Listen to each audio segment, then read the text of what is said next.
After an all too short visit to the stunning Lake Atitlán, it's time to head north to a true bucket list destination for me, Tikal. This ancient Maya city, hidden deep in the Guatemalan jungle, is home to towering temples, rich history, and countless untold stories. There were 4 causeway in Tikal. It's easily one of the most incredible Mayan ruins you're going to see in the world, and I'm absolutely buzzing to explore it. I'm Hamo, and I've broken my usual no flying rule for this trip because Tikal is a must do. Enough of me talking, let's get stuck into some Mayan heaven. The route from Lake Atitlán is long, and it takes form in a shuttle bus to Guatemala City Airport, flying up to Flores before making my way to my hostel via bus and a boat. Just a quick word on my journey from Lake Atitlán to my hostel, Casa de Grethel. Now, it was an absolute journey and a half, and the problem with Casa de Grethel is it's not on the mainland of Flores, it's on the northern part of the city, which you can get by road all the way around, extra half an hour, but most people just get the boat across. Now, my first bit of advice is stay on the main part of the island. It's easier admin, but if, like me, get in contact with the hostel first to arrange your boat from the mainland to the hostel.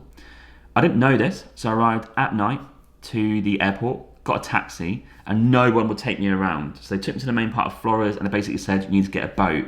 No directions of where to go, and there's no real obvious connection points for the boat across to that side of the town. In the dark, I was sweaty, I was annoyed, I was hungry. I got off my little shuttle bus from the airport, which took literally 5 minutes from the airport, and I started wandering around town, no idea where to go, no internet. And I found this random place where I knew someone was waiting for a boat. They didn't speak English that well, I didn't speak Spanish that greatly, so we conversed and agreed that this is where to get the boat from. But this is way to the east of the town, and I got on with some drunk Guatemalans, and they were interesting. I got offered a lady for a night, which I obviously declined. They kept asking questions, looking at me, a little bit sketchy. I think it was fine overall, but there's a few people on there. But that boat arrived to basically at the end of my part of the mainland, so I had to walk from there to the hostel. Now, the front of the hostel is not accessible by path, it's water, so I had to go all the way back up the back roads, trying to ask people where to go, and I found a back door into my hostel. Eventually, I got there, and it was so hot, humid and sweaty, I was hungry, and it just wasn't the greatest experience. Luckily, they cooked some late dinner for me, set up my Tikal guide for the next day, and then also made sure I was alright with aircon in the room. The room was fine, it was a great deal for the hostel, but just a bit of advice, stay on the mainland in Flores, don't go to the northern part across the water, because every time I had to go to Flores or go to Tikal the next day, I had to arrange the boat, and it can get a bit tiresome. So there you go, that's my little story. Let's get stuck back into Tikal. The next morning, I'm out early on the hostel boat to the main island of Flores.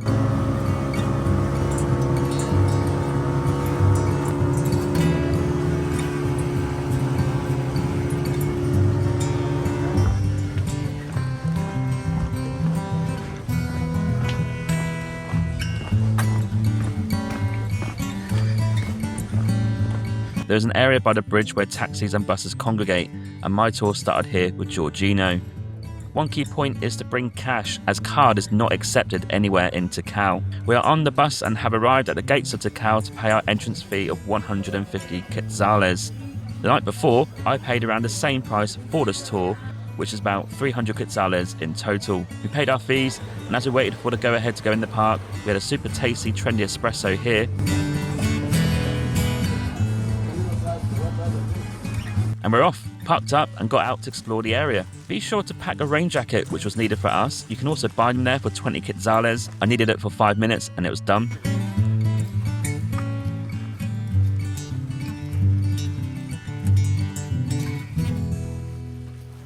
First you'll see the smaller temples.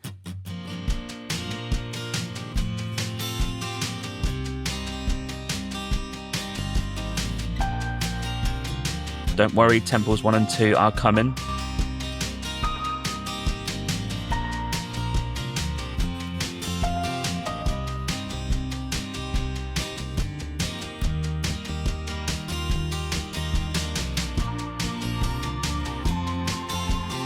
However, make sure you're careful when climbing these temples, as many of us nearly slipped with the residue of the rain.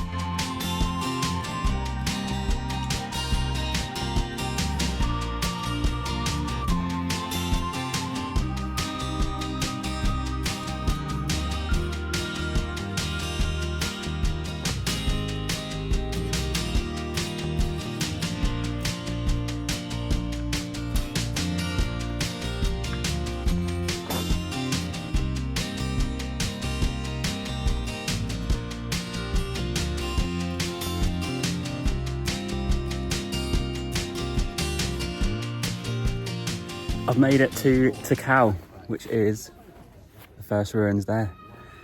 A bit of a journey. Took some flights to get here, unfortunately, and a boat to get to my hostel. After all the admin though, booked this day tour for today, and I'm looking forward to seeing more of them. And it's humid, it's so humid. We're in the jungle now, so I'm sweating like anything. And it's even raining a little bit as well. But my first instincts is great. It's about a 4-hour tour, which includes lunch as well. So I'm looking forward to seeing all of that. Learning about the history. We've got a guide who speaks great English called Gio. And he is going to explain everything to us, which is great because you get to hear extra context, what this all means. Sometimes I don't do that. Sometimes I walk around, but then you don't hear the actual stuff you need to hear. So very happy to pay for the tour. And entry into Tikal is 150 quetzales, which is about £15. 25 Canadian dollars, 20 US dollars, something like that. This tour costs 180 quetzales, so double that again with a bit more on top for sweets. Yeah, here we go. So nicely, gives an idea how it used to be my times. Everything was very well nice, eh? When nature came in.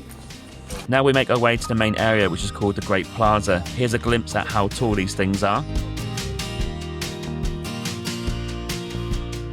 Let's walk through here.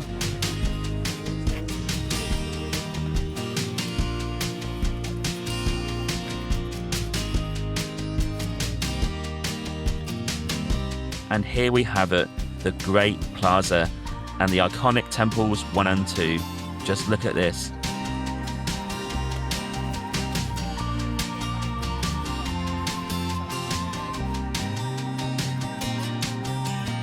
Absolutely wowzers.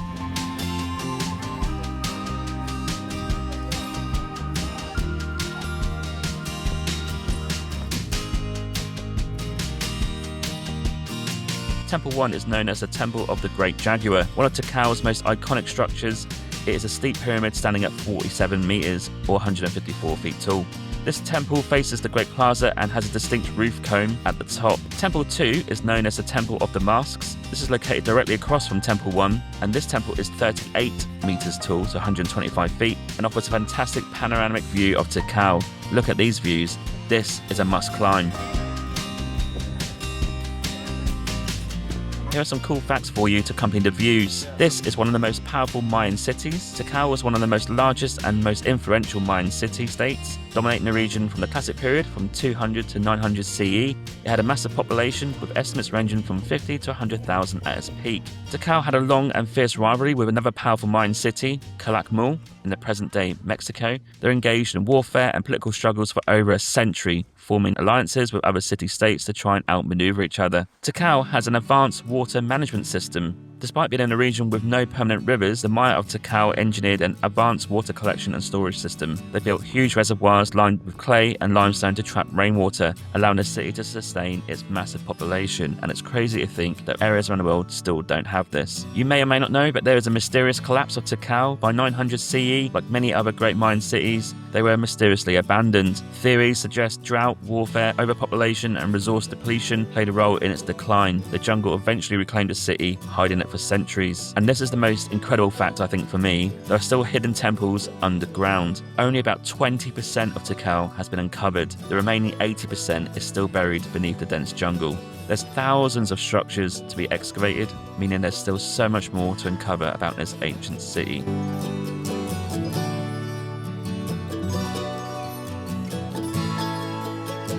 Time to get a photo in the middle of both temples. Majestic. I'm absolutely stoked to be here.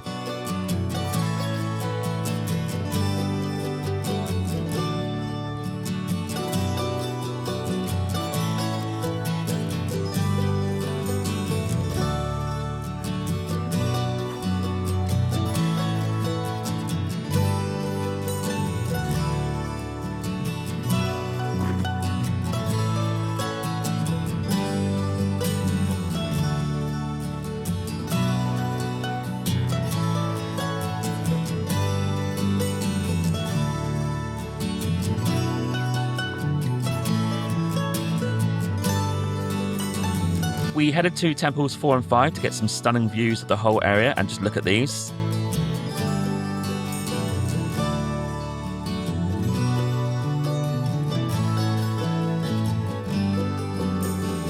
Stunning.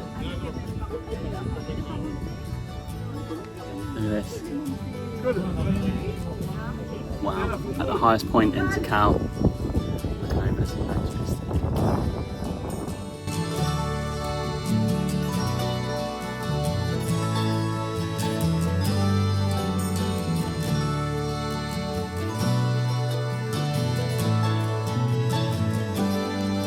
We finished our tour at the Lost World Pyramid, which is a massive 30-metre pyramid, part of Tikal's oldest section, used for astronomical observations and ceremonies dating back to 700 BCE, making it one of Tikal's earliest structures. Crazy. Now it's time to head back to Flores and back to the hostel, and my word, what a day. A bucket list item completed, well worth the expense of flying, and you just have to visit this area. The feeling you get in the body is unlike anything else I've ever experienced. Tikal has been swallowed by the jungle, yet standing defiantly against time, I can't help but feel the weight of history here. Tikal isn't just a collection of ruins, it's a testament to human ingenuity, ambition, and resilience.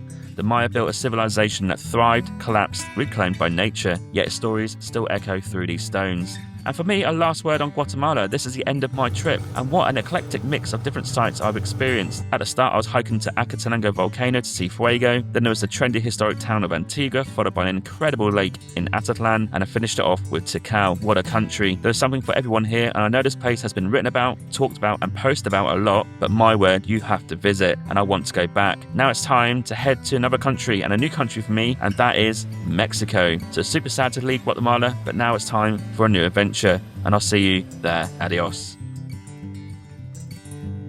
Please follow and subscribe to my YouTube channel today, and let's go and see the world. Cheers, Hamo.